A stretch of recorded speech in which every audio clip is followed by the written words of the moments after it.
Bem, pessoal, boa noite a todos. Eu sou o professor Felipe Leite. Estou aqui mais uma noite com a disciplina de Ética e Cidadania Organizacional. Certo? Para vocês, acho que é a primeira vez que eu dou aula, né? Eu já tinha dado aula para outra turma. Para vocês, presencialmente, acho que é a primeira vez, né? Prazer recebê-los aqui. Sejam muito bem-vindos. E na última aula eu tinha basicamente apresentado para vocês as bases tecnológicas, né? A partir de agora a gente vai começar a compreender um pouquinho mais qual que é a dinâmica desses conceitos éticos e da aplicação disso dentro das empresas, dentro das organizações, certo? O primeiro tópico que eu quero diferenciar com vocês, e aqui eu já quero saber a opinião de vocês. Vocês sabem qual que é a diferença de ética e moral? Alguém se arrisca?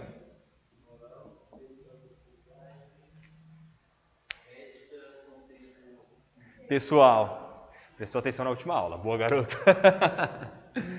Então, ética é um contexto mais individual, é uma interpretação do indivíduo frente à sociedade. E a moral são as leis comuns. As leis não, né?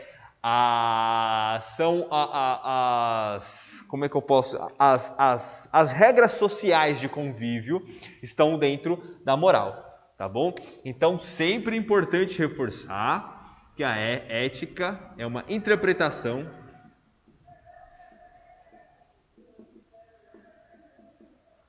individual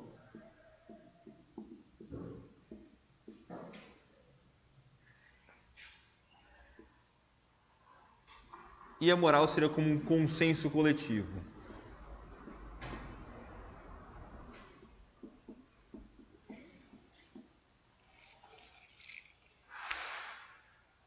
Certo? Então, aqui dentro desse contexto, uma acaba alimentando a outra, certo?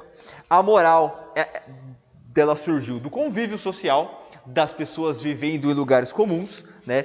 Foi esse convívio social que possibilitou a humanidade ter essa configuração de hoje em dia, a ser desenvolvida tecnologicamente, ser globalizada, tudo isso é oriundo das interações sociais e, consequentemente, essas interações sociais também formaram a moral, um senso coletivo de boas práticas, como se fosse um manual de boas práticas sociais, algo nesse sentido, tá bom? Já a ética, ela parte do princípio da interpretação individual.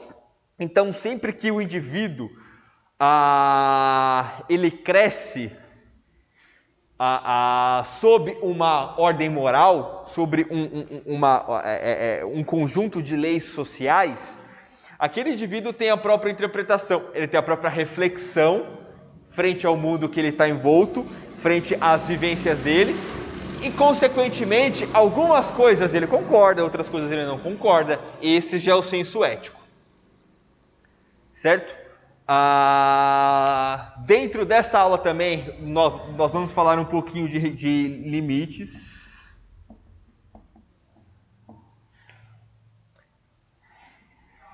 E responsabilidades.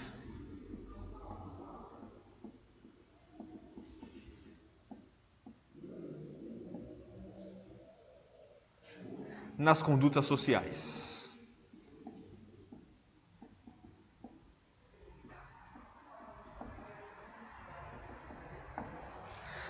Porque muito das práticas que hoje em dia a gente vê com maus olhos foi extremamente normal, foi institucionalizada às vezes há uma década atrás, às vezes há 50 anos atrás, às vezes há um século atrás, né? Mas muito do que hoje a gente tem como moral, como repugnante, como uma coisa ruim, era a prática cotidiana das gerações passadas. Como que a gente mudou essa moral? Como que a gente mudou esses paradigmas sociais? Através da ética e da reflexão sobre os aspectos morais. Então, consequentemente, um retroalimenta o outro, tá bom? Porque quando a gente tem uma moral formada dentro de uma sociedade, os indivíduos passam a refletir em cima dessa moral e passam a pensar, pô, mas será que isso é certo? Será que isso é errado? Será que essa organização social é a melhor? É que vai trazer os melhores frutos para a gente? Né? Dentro desse debate, alguma coisa ou outra acaba se destacando e acaba influenciando dentro da moral, alterando a moral, que consequentemente, mudando a moral, as próximas gerações vão vir com uma moral diferente que vai ter uma nova interpretação ética sobre essa situação. Né? Isso é um ciclo vicioso. Sempre vai acontecer a moral sendo analisada pela ética, a ética mudando alguns aspectos da moral e, consequentemente, a moral vai gerar novos indivíduos com uma moral diferente para uma nova interpretação ética e sempre esse ciclo vicioso vai acontecer. Tá bom? É importante que a gente compreender que dentro disso, esses limites e responsabilidades dentro das condutas sociais também pode ser respaldado, também pode ser debatido e organizado em relação às leis, direitos e deveres.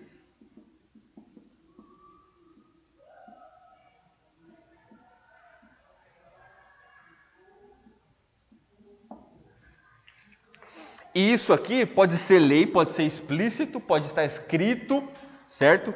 E outras questões dessas podem ser implícitas também. Pode ser uma coisa que não é necessariamente documentada, mas que está dentro da moral, porque a moral não é um documento. A moral não é uma cartilha como você deve se comportar. Né? É aquele tipo de conduta que é passado de pai para filho, de geração para geração, o que é certo, o que é errado.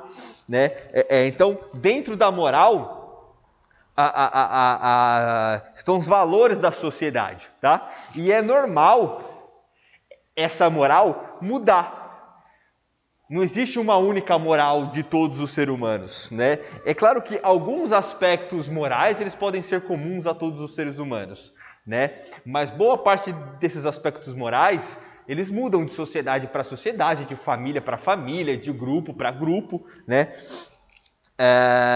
Da minha esposa, da família dela é de origem libanesa. O meu cunhado ele foi levar o avô deles, que já é um senhorzinho, está com mais de 80 anos, do meu cunhado foi levar o avô deles para visitar os parentes lá do Líbano, que não via não sei quanto tempo e tudo mais. E ele chegou aqui no Brasil dizendo que lá não pode uma pessoa, um homem, chegar diretamente numa mulher. Ele não pode chegar, sei lá, tá num espaço comum, tá um grupo ali. O cara não pode chegar diretamente na mulher para conhecer ela, qualquer que seja a intenção. Ele primeiro precisa chegar no irmão dela ou no pai dela, algum representante, né, da família. E aí, posso conversar com ela? Como é que é? Posso conhecer? Né? Tem que pedir autorização para conversar com a mulher, né? Esse é um valor moral deles. A sociedade deles todinha trabalha em cima dessa questão extremamente patriarcal, né, em que o homem tem que tomar a decisão pela mulher. Né? A gente percebe que no Ocidente, que é onde a gente vive hoje em dia, já foi assim, mas esse senso moral caiu há muito tempo atrás. Né? E ainda bem que caiu, né? Porque já pensou, você tem que pedir autorização para o irmão da pessoa para você conversar com uma mulher? É meio que não dá para digerir isso direito, né? A gente pensar nossa sociedade dentro desses paradigmas, né, cara? É uma doideira. E... Bem...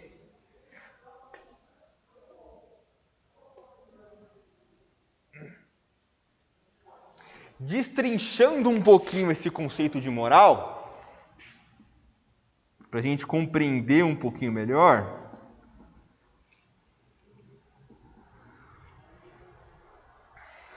ele tem uma relação muito grande aos costumes daquele grupo. E ele também pode ter uma ligação forte com a religião.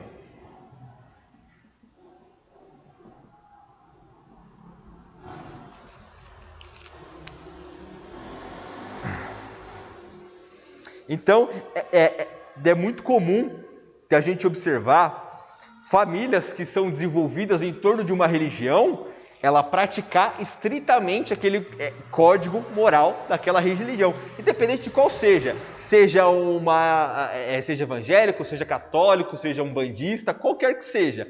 Se aquela religião é uma coisa central dentro daquela família, ela passa a ser uma questão moral dentro daquele grupo. Você levantou a mão? Não? Ah, tá.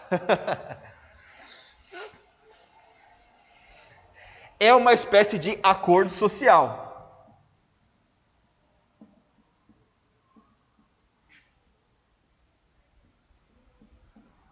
Implícito.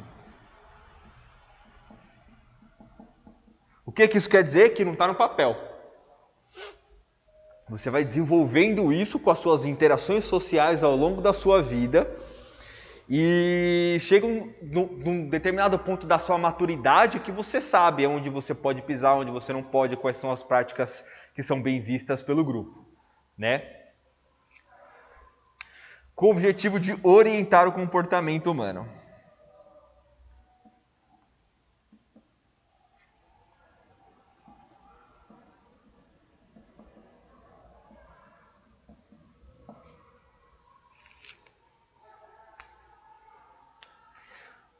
Vou dar um exemplo de uma prática moral. Quando a gente chega no ambiente, eu vou descrever um ambiente aqui que pode até dar um gatilho no pessoal por conta da pandemia, mas você chega num ambiente que está todo mundo confraternizando ali, o que é a primeira coisa que você tem que fazer? Vou descrever melhor. Você chega num ambiente, tá, sei lá, família, amigos, tá um pessoal ali confraternizando, chegou no lugar, qual que é a primeira coisa que você tem que fazer? Cumprimentar todo mundo. Se você não cumprimenta todo mundo, você passa a ser uma pessoa mal educada, porque você chega ali, né? Você chegou por último, quem chega depois tem que cumprimentar, não é verdade? Você chega ali, tem que ir lá e cumprimentar todo mundo, uma questão de educação, né? Mas eu tô com dor de cabeça, não gosto de socializar e tudo mais. Você vai ficar teoricamente mal visto frente àquele pessoal. Quem que é aquele metido que chegou e nem veio dar oi, né? A questão ética, ela é basicamente uma interpretação da moral. É claro que aqueles valores morais vão influenciar no desenvolvimento daquele indivíduo, na formulação da ética dele. Mas não necessariamente ele vai replicar aquilo tudo. Ele pode ter um filtro. Geralmente as pessoas têm, né? Concordam com parte da criação. Tem pessoas que replicam a própria criação, o próprio desenvolvimento e acham que tudo que foge daquilo é uma coisa ruim. Tem pessoas que transformam toda a sua criação e tem uma vida totalmente diferente do que a que teve na infância e na adolescência, porque não concorda com aquela questão, né? Essa questão ética, ela está muito mais ligada ao indivíduo, à forma com que ele interpreta, está muito mais ligado à psique, à mente do indivíduo, e a moral está muito mais ligada às questões sociais.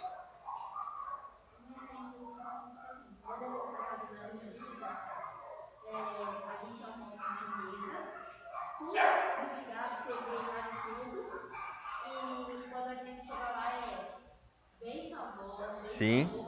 Com a família da minha mãe é totalmente diferente. É tipo, cada um conversa com a outra como do lado de fora. Sim. E ninguém dá beijo pra ninguém, é tudo muito mais tranquilo.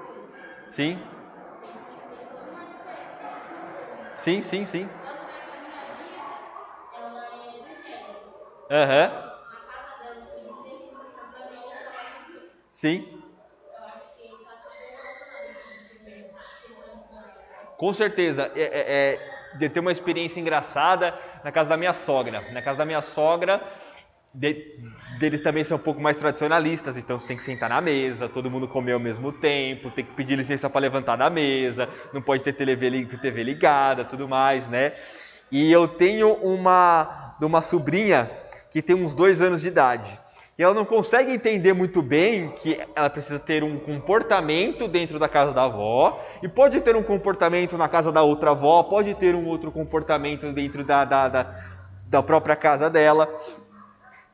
Tanto é que no começo ela tomou muita bronca porque ela já comia e já queria sair do cadeirão e já não queria mais saber de nada. E o vô falou, não, você tem que ficar porque eu estou comendo ainda, você tem que pedir licença. Se eu autorizar, você pode sair, né? Tem toda aquela questão hierárquica e tudo mais, né? E, pô, a criança de 1 ano e meio, 2 anos, né? Eu, na minha compreensão, sou um pouco mais flexível em relação a isso, mas o meu sogro não é, né? Não, tem que respeitar, se eu tô comendo, você tem que ficar me fazendo companhia e só vai sair daí quando eu terminar, né? Mas ela não conseguia ter essa compreensão ainda porque não tinha esse senso moral maduro dentro dela ainda. Nem a psique dela é maduro o suficiente para compreender essas leis sociais, né? Ainda mais ela ter isso dentro dela, né? Ela tá aprendendo, tá com 2 aninhos e pouco agora ela sabe. Vovô, posso levantar? Aí se ele tá de bom humor, ele deixa. Se ele não tá de bom humor, tem que ficar, entendeu? Mas essa é uma construção que vai crescendo ao longo dos anos mesmo, né? Não é uma questão implícita de qualquer ser humano. Muito pelo contrário, tanto é que tem famílias que têm experiências completamente diferentes, cada qual com o seu valor moral, né? Agora, quando a gente fala de ética, cadê o acento, professor? Ética. Calma aí que eu não passei o slide.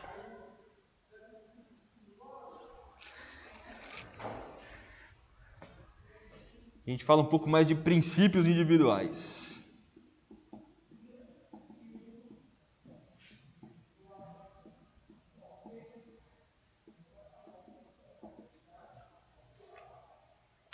Então, é o que aquele indivíduo interpreta de toda a situação, né? Qual que é a visão dele? Ele pode replicar toda a criação dele, e está tudo bem. Ele pode ser um revoltado e ser contra tudo, toda a criação dele, tudo que ele, todos os valores sociais, isso é uma coisa completamente diferente, né? E isso a gente observa diversas vezes. Eu já vi uma entrevista do João Gordo falando que o pai dele era um militar extremamente rígido e por conta dessa criação ele cresceu um porra louca, todo tatuado, piercing tudo quanto é lugar, entendeu? Usou droga a vida toda e por conta dessa interação ele se revoltou, né? E tem outras situações, por exemplo, você vê os filhos lá do presidente, todos estão seguindo exatamente os passos. Foram militar em algum momento, hoje em dia estão na política e tudo mais, né? Então, para compreender como essa questão ética é mais de indivíduo para indivíduo e como que desenvolve isso dentro da própria mente do cara, né? É um posicionamento teoricamente racional, tá? Só em teoria.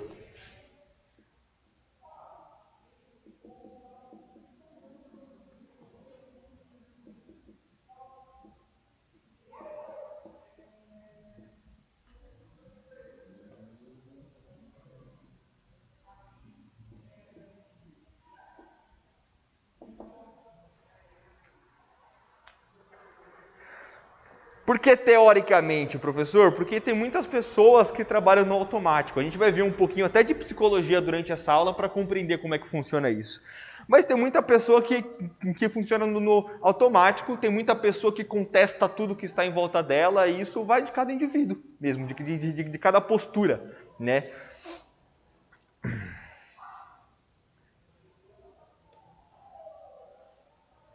Agora, destrinchando um pouco melhor, depois que a gente compreendeu o conceito de moral, conceito de ética, a gente pode fazer alguns links com outras ciências para compreender melhor esse conceito filosófico de moral e ética. Certo? A moral, ela tem uma razão mais sociológica.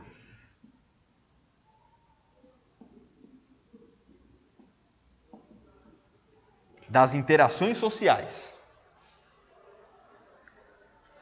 Um dos teóricos que consegue explicar muito bem essa questão da moral e da sociologia é um sociólogo chamado Durkheim, que ele trouxe alguns conceitos que expressam bem essa questão moral.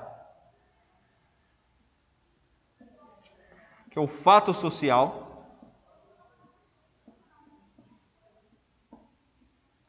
O que é o fato social, professor? É a estrutura na qual a sociedade é cumprida, é organizada, são as obrigações do indivíduo, independente do que ele acredita ou não, ele tem que fazer, pronto, acabou. Entendeu? Esse é o fato social, é como se fosse a estrutura.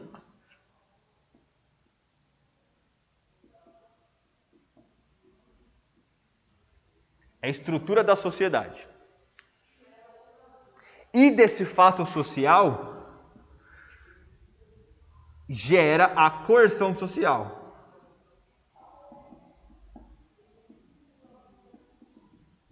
O que é a coerção social? Todo mundo que não está de acordo com o fato social, ele sofre algum tipo de coerção. A sociedade, as pessoas que estão em volta dela, acabam tomando uma postura de coagir, de coibir essa pessoa que está fora dessa organização social, desse fato social. Então, aquele grupo de pessoas faz de tudo para que essa pessoa volte para o lugar onde é a moral da sociedade, onde está a estrutura social que foi pré-determinada.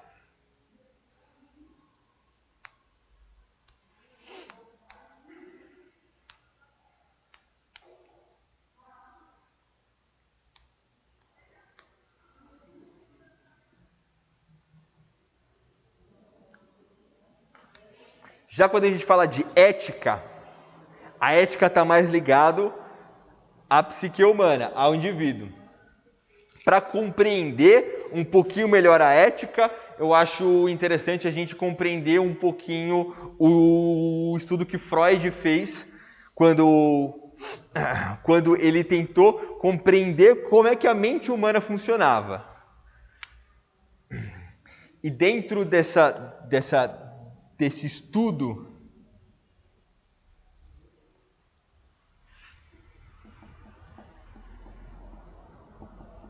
do funcionamento humano, vou trazer para cá, vai.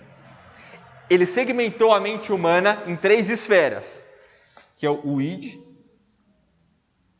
o ego e o superego.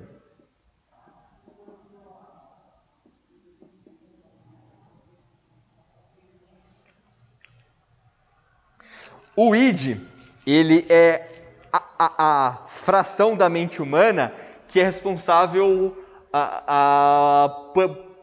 por aquele comportamento mais animalesco, aquele comportamento mais instintivo, digamos assim. Tá? Então, o instinto do indivíduo ele está mais ligado ao id. Tá? Então, por exemplo, quando você está com fome, você não fica mais irritadiço? Não é normal você ficar puto da vida porque você está com fome? Qualquer coisa que atrapalhe o seu objetivo de comer, você vai ficar bravo com aquilo, vai ter alguma postura responsiva, alguma coisa nesse sentido. É o id falando, cara, você tem que comer, cara. Né?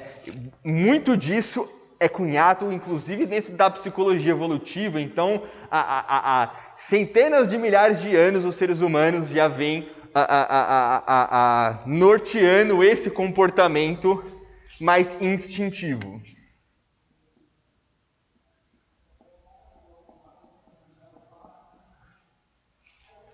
O nosso instinto de sobrevivência está aqui também, quando a gente toma um susto, quando a gente sente nojo de alguma coisa, é tudo instinto, é tudo id.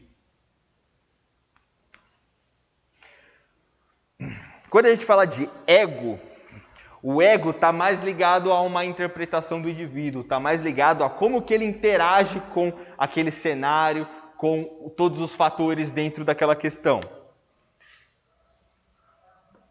Deixa eu até apagar essa seta aqui, porque é o ego que está mais ligado à ética.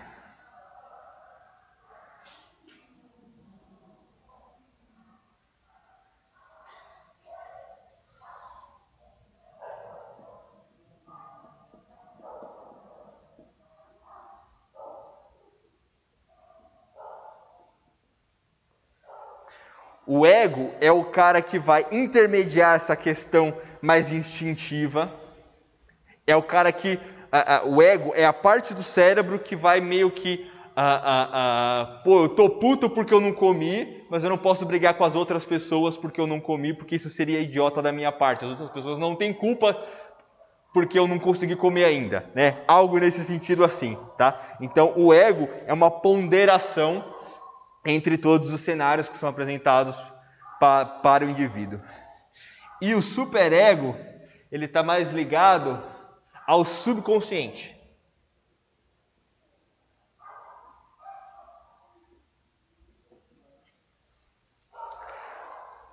O que alimenta esse subconsciente? Todas as experiências daquele indivíduo. Então, tudo que ele trouxe, desde lá da infância, todos os valores morais, ele traz dentro do superego. Então, o superego ele está mais atrelado à moral. Ficou uma bagunça de seta isso aí, hein, professor? Vocês se virem aí para pôr isso no caderno. Mas tem slide sobre isso, tá, pessoal? Tem slide sobre isso, fiquem tranquilos que depois eu vou disponibilizar para vocês. Mas o superego, que é o subconsciente, é o cara que, por exemplo, vai lembrar de todas as interações sociais e fazer outra ponderação em cima daquele momento atual. Então, quando ele está interagindo sociedade, tem o id mandando ele fazer o que é instinto dele, é uma briga dentro da mente do indivíduo. Tem o ego tentando refletir, tentando ter alguma postura racional em relação àquilo, mas tem o superego sempre trazendo as experiências passadas e como que essas experiências passadas podem nortear as próximas interações, as próximas ações daquele indivíduo, tá bom? O id é uma coisa mais animalesca, o ego está relacionado à ética, interpretação pessoal, e o superego, subconsciente, todas as questões morais estão dentro do superego, porque ele aprendeu desde que quando ele era pequeno, ele foi aprendendo ao longo do tempo como interagir em sociedade, e isso está tudo gravado lá no subconsciente do indivíduo, certo? Tendo isso em vista, tendo toda essa construção dentro da sociologia, dentro da psicologia, é importante a gente olhar para quais foram os principais aspectos que, de alguma forma, chacoalharam essa estrutura.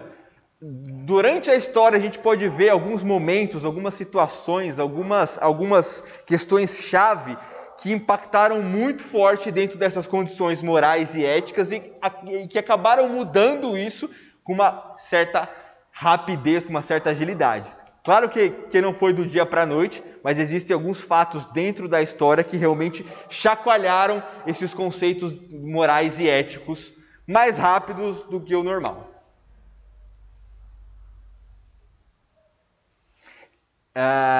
Eu pontuei alguns aqui, mas vocês podem ficar tranquilos para fazer ponderações e acrescentar junto comigo, tá bom? Isso aqui não é uma aula, não é uma aula autoritária. Vocês podem colaborar com essa pequena listinha que eu fiz, tá bom? Dentro dos fatos históricos que podem ter mexido muito com essa questão, a homogeneidade do cristianismo. Isso com certeza influenciou muito.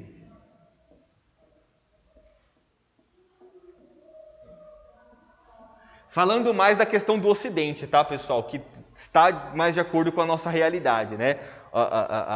O Oriente Médio tem padrões completamente diferentes de morais, e o Oriente também tem outras considerações, outras abordagens morais. Eu estou falando mais da gente aqui, meio que Oeste Europeu e América meio que trabalham numa sistemática parecida de moral, tá bom?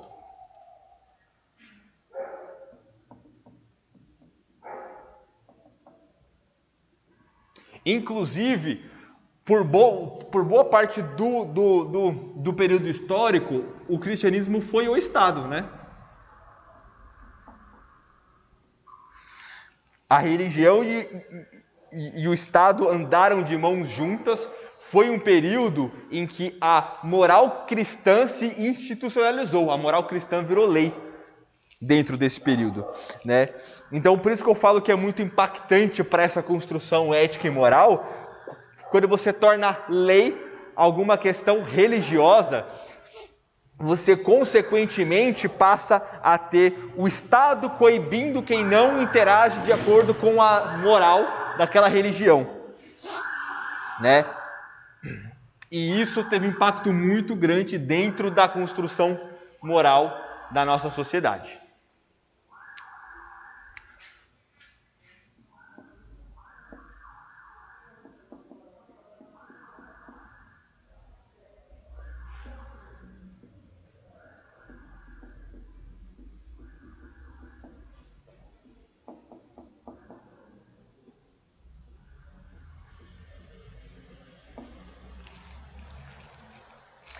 Pessoal, essas questões que eu estou colocando aqui é sem fazer juízo de valor. Não estou falando que está certo, não estou falando que está errado, estou falando que foi assim na história.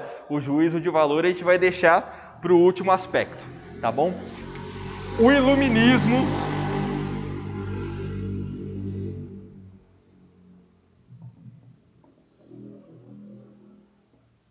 foi outro fator que chacoalhou dessa estrutura ética e moral, porque o iluminismo, que foi financiado pela burguesia,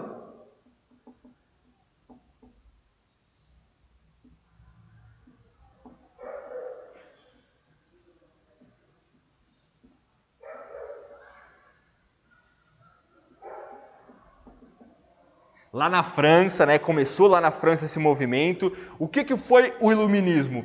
Foi a busca por direitos individuais. Sabe esse direito de ir e vir que é tão comum hoje em dia pra gente? Naquela época não existia. 1789 foi a queda da Bastilha e aquele rebuliço todo, se eu não me engano foi isso, 1789. Naquela época, qual que era a estrutura da sociedade? Existia o clero e a nobreza, que era quem tinha seus direitos garantidos, então eles sim tinham direito à propriedade, eles tinham o direito de ir e vir, né? Eles eram cidadãos, o resto não eram cidadãos, né? A burguesia não era cidadã naquela época, ela podia até ter dinheiro, mas os direitos políticos ela não tinha acesso aos seus direitos básicos de ir e vir, a sua propriedade privada não era assegurada pelo Estado, consequentemente, por mais que eles tenham dinheiro, aquilo poderia ser tomado facilmente através, sei lá, o rei não gostou muito do que um burguês daquela época falou, o rei mandava tomar tudo que era dele e matar e pronto, acabou, né? Nem a burguesia naquela época tinha os seus direitos assegurados. E esse movimento foi para consolidação dos direitos individuais. Inclusive, a plebe, nesse período, estava buscando também os seus direitos pessoais, individuais.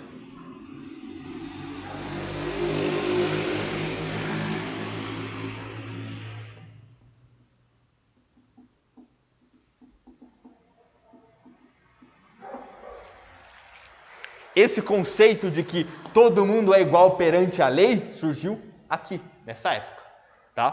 Porque antigamente não. Antes desse movimento, antes da consolidação, a lei era feita só para proteger os direitos e os direitos e me fugiu a palavra agora correta. Os direitos e interesses, não era interesse o nome certo, mas enfim, era só para defender. A lei existia nessa época para defender os direitos da burguesia e do clero. A partir desse momento surgiu esse conceito de que todos são iguais perante a lei, tá? Um outro aspecto que revolucionou toda essa estrutura ética e moral antiga foi a Revolução Industrial.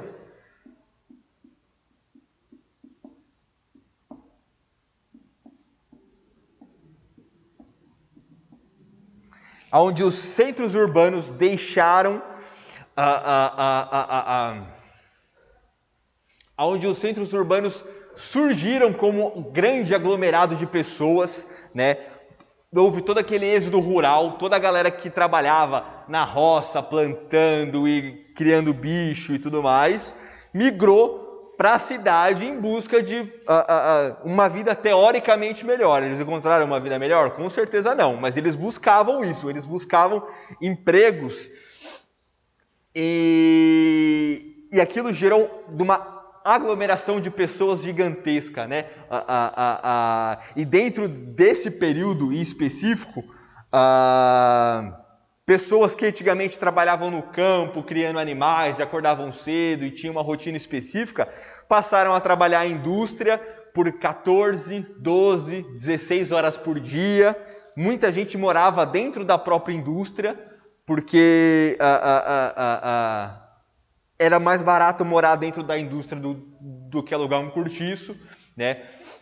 Então, toda essa organização em volta da indústria, ela com certeza chacoalhou essa estrutura ética e moral, né? Mas como consequência da Revolução Francesa, né? Teve não só da Revolução Francesa, porque isso aconteceu muito pareio, né? Tanto o Iluminismo quanto a Revolução Industrial, né? Teve principalmente o êxodo rural.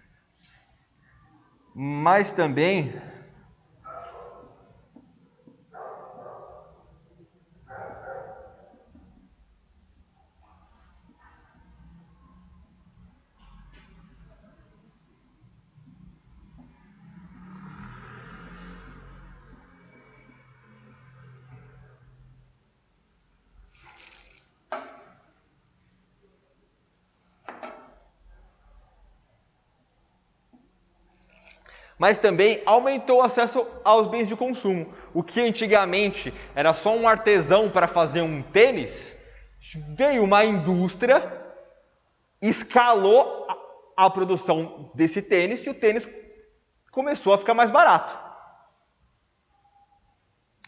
E isso eu estou dando o exemplo do tênis, mas isso aconteceu com diversas coisas, né? A roupa também, que antes dessa Revolução Industrial era só um artigo em que artesãos faziam. Então as roupas mais bonitas, é óbvio que ia para elite, e os mais pobres só ficavam com farrapos, né? Começou a ter uma mudança de paradigma aqui, e dos detentores dos meios de produção nessa época, eles precisavam de pessoas para consumir aqueles produtos, né? Então, o acesso aos bens de consumo também foi uma mudança de paradigma muito grande que a Revolução Industrial trouxe para esse aspecto ético e moral.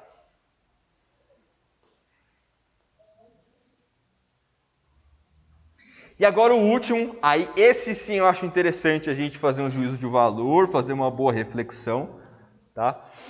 Que é a ascensão da internet.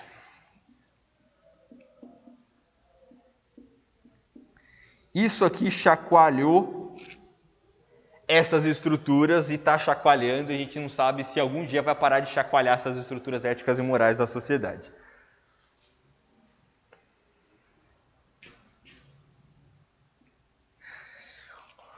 Como que a internet fez isso? Eu acho que o primeiro aspecto que pode ser pontuado aqui é a consolidação do meme.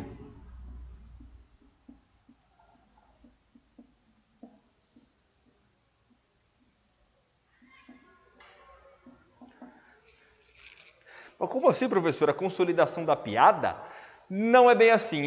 Esse conceito de meme, ele foi criado antes da internet, antes do surgimento da internet. Foi um biólogo chamado Richard Dawkins, sou um grande fã do trampo dele. Ele escreveu um livro na década de 80 falando que as ideias das pessoas, elas podem se multiplicar, elas podem viralizar, assim como o gene. O gene, ele se replica muito rápido, é por isso que a nossa pele se cura rápido e tudo mais, né? Essa multiplicação das células através dos genes. Aí ele cunhou esse termo chamado meme, que está ligado à questão das ideias das pessoas se multiplicarem, assim como as células humanas, muito rápido, né? Então, de acordo com a internet, por meio da internet, a ideia passou a viralizar, passou a se multiplicar muito rápido. E dentro desse contexto, todo mundo passou a ter voz.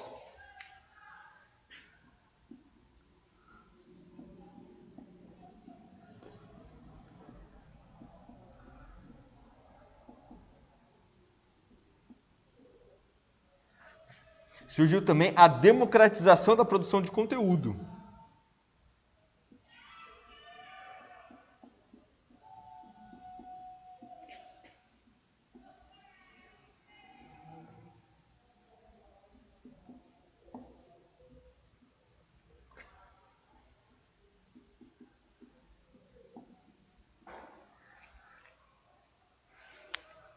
O que antigamente, por exemplo, a criação de um vídeo.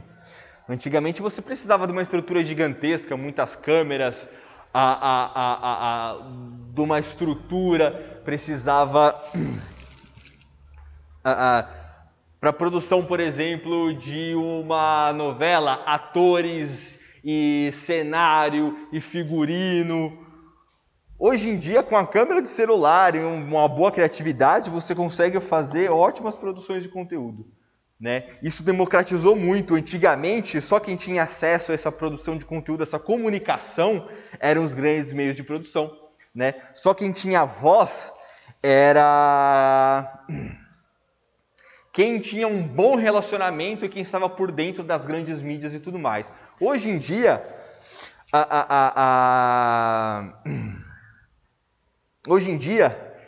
quem é da quebrada consegue abrir um YouTube ou um Google Podcast para ouvir o Igão e o Mítico falar abobrinha lá no Podpah.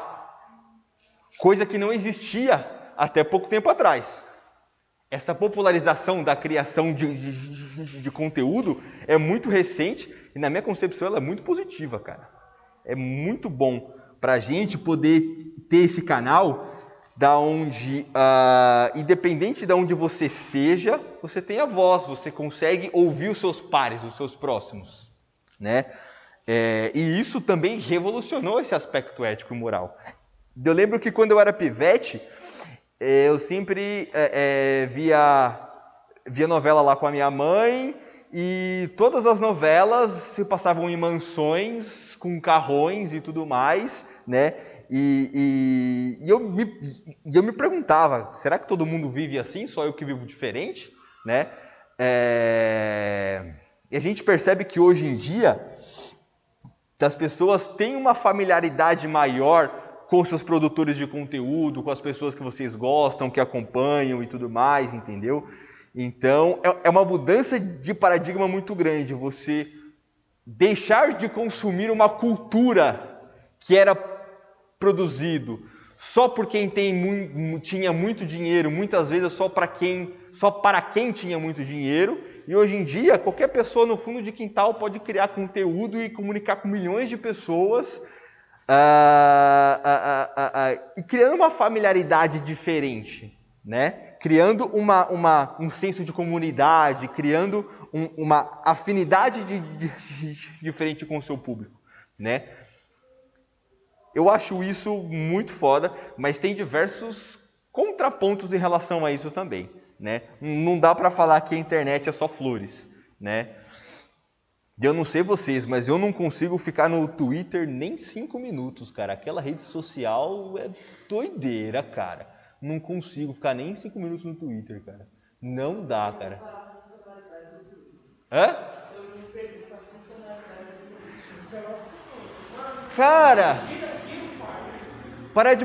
desculpa se alguém usa aqui, mas parece uma rede social de um hospício. Só tem maluco lá dentro, cara. Só tem maluco lá dentro. Não, tem algumas pessoas legais que estão comunicando lá também, igual eu gosto muito dessa área científica. Tem uns caras muito bons da ciência comunicando lá, tipo, fazendo conteúdo legal. Eu gosto muito de jogos eletrônicos, tem os times lá interagindo, os produtores de conteúdo e tudo mais. Mas, cara, é um universo muito pequeno dentro de um monte de maluco que tem lá dentro daquela rede social, né, cara? Eu não consigo, cara. E eu ainda não saquei muito a do TikTok também, não consegui entender muito bem dessa rede social aí não, prefiro ficar de fora. Mas dancinha, na minha opinião, ainda é melhor do que linchamento virtual, né? Ainda é menos pior.